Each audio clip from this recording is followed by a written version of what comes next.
There were all kinds of stories told about the war that made it sound as if it was happening in a faraway and different land.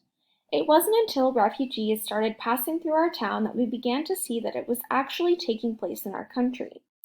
Families who had walked hundreds of miles told how relatives had been killed and their houses burned. Some people felt sorry for them and offered them places to stay, but most of the refugees refused because they said the war would eventually reach our town. The children of these families wouldn't look at us, and they jumped at the sound of chopping wood or a stone landed on the tin roofs flung by children hunting birds with slingshots. The adults among these children from the war zones would be lost in their thoughts during conversations with the elders of my town. Apart from their fatigue and malnourishment, it was evident they had seen something that plagued their minds, something that we would refuse to accept if they told us all of it. At times I thought that some of the stories the passerbyers told were exaggerated. The only wars I knew were of those that I had read about in books or seen in movies, such as Rambo, First Blood, and the one in neighboring Liberia that I heard about on the BBC News. My imagination at 10 years old didn't have the capacity to grasp what had taken away the happiness of the refugees. The first time that I was touched by war, I was 12. It was in January of 1993.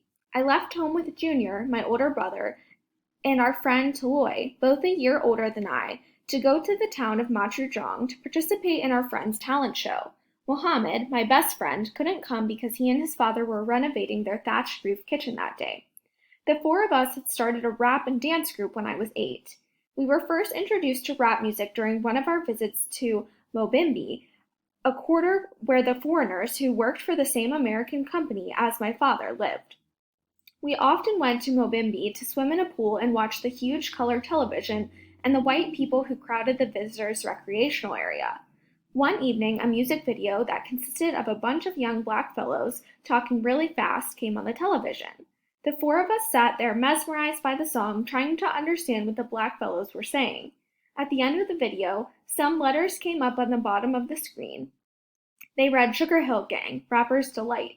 Junior quickly wrote it down on a piece of paper. After that, we came to the quarters every other weekend to study that kind of music on television. We didn't know what it was called then, but I was impressed with the fact that the black fellows knew how to speak English really fast and to the beat. Later on, when Junior went to secondary school, he befriended some boys who taught him more about foreign music and dance. During holidays, he brought me cassettes and taught my friends and me how to dance to what we came to know as hip-hop. I loved the dance and particularly enjoyed learning the lyrics because they were poetic and it improved my vocabulary. One afternoon, Father came home while Junior, Mohammed, Taloy, and I were learning the verse of I Know You Got Soul by Eric B. and Rakim. He stood by the door of our clay brick and tin roof house, laughing, and then asked, "Can you even understand what they're saying?" He left before Junior could answer. He sat in a hammock under the shade of the mango, guava, and orange trees and tuned his radio to the BBC News. "Now this is good English, and the kind that you should be listening to," he shouted from the yard. While Father listened to the news, Junior taught us how to move our feet to the beat. We alternately moved our right and then our left feet to the front and back, and simultaneously did the same with our arms, shaking our upper bodies and heads. "This move is called the running man," Junior said. Afterward, we would practice miming the rap songs we had memorized. Before we parted to carry out our various evening chores of fetching water and cleaning lamps, we would say, "Peace, son," or "I'm out," phrases we had picked up from the rap lyrics. Outside, the evening music of birds and crickets would commence.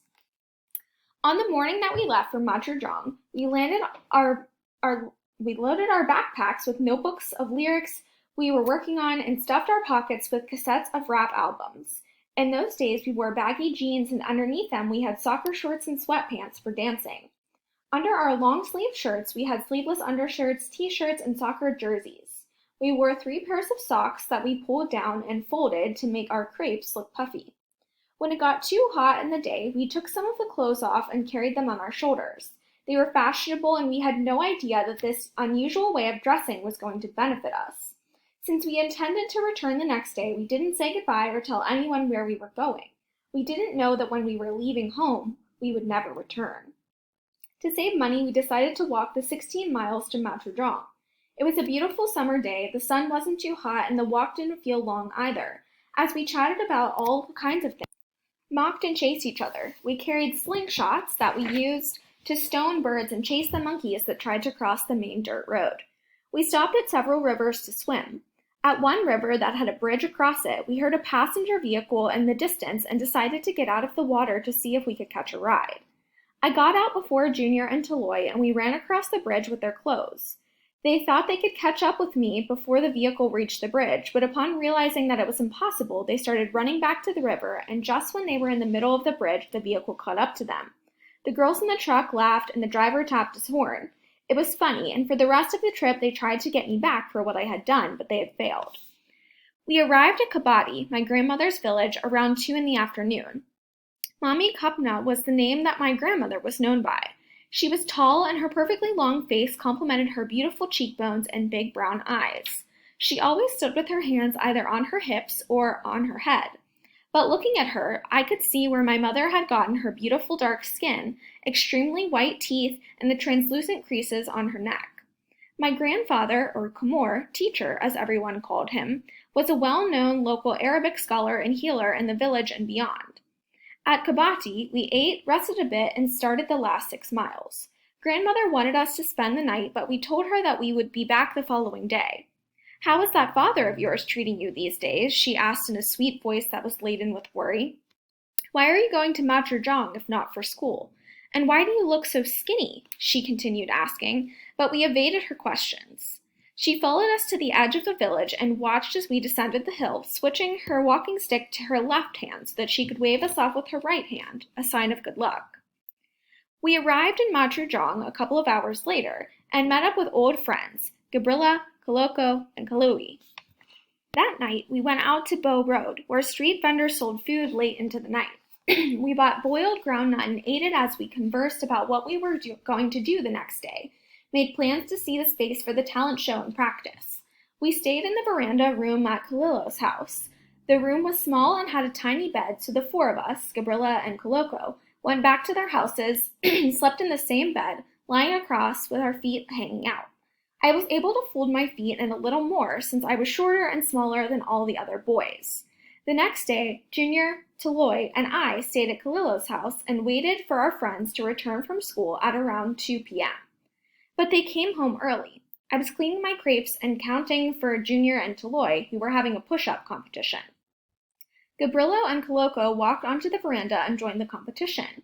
Taloy, breathing hard and speaking slowly, asked why they were back. Gabrillo explained that the teachers had told them that the rebels had attacked Mogwembo, our home. School had been canceled until further notice. We stopped what we were doing. According to the teachers, the rebels had attacked the mining areas in the afternoon. The sudden outburst of gunfire had caused people to run for their lives in different directions. Fathers had come running from their workplaces only to stand in front of their empty houses with no indication of where their families had gone. Mothers wept as they ran towards schools, rivers, and water taps to look for their children. Children ran home to look for parents who were wandering the streets in search of them. And as the gunfire intensified, people gave up looking for their loved ones and ran out of town. "This town will be next," according to the teachers. Gabrilla lifted himself from the cement floor. Junior, Taloy, and I took our backpacks and headed to the wharf with our friends. There, people were arriving from all over the mining area. Some we knew, but they couldn't tell us the whereabouts of our family. They said the attack had been too sudden, too chaotic, that everyone had fled in different directions in total confusion. For more than 3 hours, we stayed at the wharf, anxiously awaiting and expecting either to see our families or to talk to someone who had seen them. But there was no news of them, and after a while we didn't know any of the people who had come across the river. The days seemed oddly normal. The sun peacefully sailed through the white clouds, birds sang from the treetops, the trees danced to the quiet wind. I still couldn't believe that the war had actually reached our home. It is impossible, I thought. When we left home the day before, there had been no indication that the rebels were anywhere near. "What are you going to do?" Gabrilla asked us. We were all quiet for a while, and then Taloy broke the silence. "We must go back and see if we can find our families before it is too late." Junior and I nodded in agreement. Just 3 days earlier, I had seen my father walking slowly from work. His hard hat from under his arm and his long face was sweating from the hot afternoon sun. I was sitting on the veranda. I had not seen him for a while, as another stepmother had destroyed our relationship again. But that morning my father smiled at me as he came up the steps. He examined my face, his lips were about to utter something when my stepmother came out. He looked away, then at my stepmother, who pretended not to see me, then quietly went into the parlor. I held back my tears and left the veranda to meet Junior at the junction where we waited for the lorry. We were on our way to see our mother in the next town about 3 miles away. When our father had paid for our school, we had seen her on weekends over the holidays when we were back home. Now that he refused to pay, we visited her every 2 or 3 days. That afternoon we met Mother at the market and walked with her as she purchased ingredients to cook for us. Her face was dull at first, but as soon as she hugged us, she brightened up. She told us that our little brother, Ibrahim, was at school and that we would go get him on our way from the market. She held our hands as we walked, and ever so often she would turn around as if to see whether we were still with her. As she walked to our little brother's school, Mother turned to us and said, "I am sorry I do not have enough money to put you boys back in school at this point. I'm working on it." She paused and then asked, "How is your father these days?" "He seems all right. I saw him this afternoon," replied Junior. Didn't say anything. Mother looked at him directly in the eyes and said, "Your father is a good man and he loves you very much. He just seems to attract the wrong stepmothers for you boys." When we got to the school, our little brother was in the yard playing soccer with his friends. He was 8 and pretty good for his age. As soon as he saw us, he came running, throwing himself on us. He measured himself against me to see if he had gotten taller than me. Mother laughed. My little brother's small round face glowed and sweat formed around the creases he had on his neck just like my mother's. All 4 of us walked to Mother's house. I held my little brother's hand and he told me about school and challenged me to a soccer game later in the evening. My mother was single and devoted herself to taking care of Ibrahim. She said he sometimes asked about our father. When Junior and I were away at school, she had taken Ibrahim to see him a few times, and each time she had cried when my father hugged Ibrahim because they were both so happy to see each other. My mother seemed lost in her thoughts, smiling as she relived the moments. 2 days after that visit, we had left home.